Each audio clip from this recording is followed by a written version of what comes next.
If you talk about corruption in Ukraine, does that mean you work for Russia? That's what the media is trying to brainwash people to think. But let's watch Candace Owens' own New York Times. She posted this to her Twitter that they emailed her and said, "Hi there, I'm writing from the New York Times. We're working on a story about Russian messaging that includes some of your comments. We note that you advanced the idea that Ukraine was a corrupt country, which matches statements we've seen from the Russian media. I'm wondering if you have any context or further comment to add about this comparison. We're finalizing the story today, thanks." Man, this is cool logic. If you talk about corruption in Ukraine, and a lot of the media is trying to cover up any corruption in Ukraine, and Russia happens to talk about corruption in Ukraine, then you must work with Russia, right? That's their logic. Only one problem. Candace Owens brought up, they themselves used to write about Ukrainian corruption. In fact, in 2016, the editorial board of New York Times wrote an editorial piece, "Ukraine's Unyielding Corruption." And Candace responded and she said, "I replied informing them that I actually got my ideas from the New York Times and provided them with links to their past articles." That's a great own from Candace, but seriously, is this how psychotic we're getting? Here's The View essentially calling for the investigation and possible imprisonment of Tucker Carlson and Tulsi Gabbard for the crime of, well, they're not really specific. They don't even mention specific stories that they told because Tucker and Tulsi explain themselves well. The people of The View want to treat them like captured foreign prisoners. Take a look.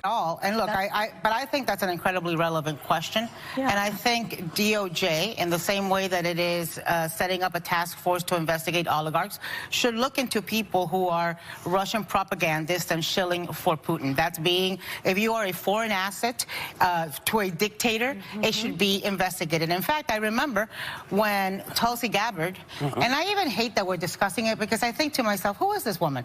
She's she's no longer in Congress. She's a failed presidential candidate. Yeah. She only practically exists on Twitter. And the fact that we're giving her oxygen is what makes her relevant, that we're talking about her on hot topics. But on the other hand, how do you not call out something that is repeating false Russian propaganda and that has been brought down? They used to arrest people for doing stuff like this. If they thought you were colluding with a Russian agent, if they thought you were putting out information or taking information and handing over to Russia, they used to actually investigate stuff like this. And I guess now, there seems to be no bars. And people are not being told to hate Putin.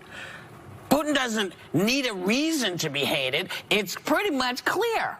He started a war. He started an unnecessary war this is kind that of nobody like, wanted. Isn't this contributing to the death? Yeah, folks, it's getting that crazy. If Putin drinks water and you drink water, you must be Putin. I mean, Hitler did jumping jacks once, so if you work out, maybe you're Hitler. I mean, this is the type of psychotic propaganda logic that the media is pushing. Just because she thought Ukraine was a corrupt country and Russia's saying Ukraine is a corrupt country, then they're trying to basically infer that she's working for Russia or on the same page with them. It's creepy, crazy stuff.